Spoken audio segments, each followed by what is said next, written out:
Позвольте мне передать вам слово, которое я уже много раз цитировал в своих посланиях, когда люди спрашивали: «Доктор Суарес, нам следует заботиться о животных?» Почему же нет? Это живые существа. Существа, которые порой не могут выжить сами, особенно в местах, где они не могут добыть себе еду.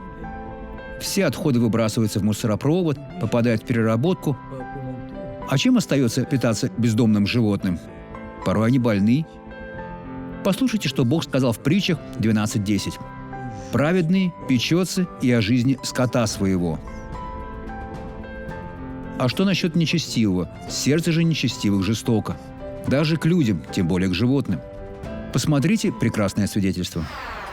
Я страдала от артрита более 12 лет. Более 12 лет. А сегодня мои стопы болели так сильно, что даже тапки мешали. Я пришла в туфлях, но мне было очень неудобно. А теперь после Круга Победы все прошло. Это замечательно. Я начала чувствовать жар, и боль постепенно ушла. Теперь помолимся. Отец, я взываю. Я прошу Господа. Я ходатайствую за людей, которые страдают, которые стонут, которые жалуются. Помоги им сейчас. Я обличу все зло. Во имя Иисуса оно сейчас обличено, и я приказываю: уходи, убирайся во имя Иисуса. Благодарю, Господь. Аминь.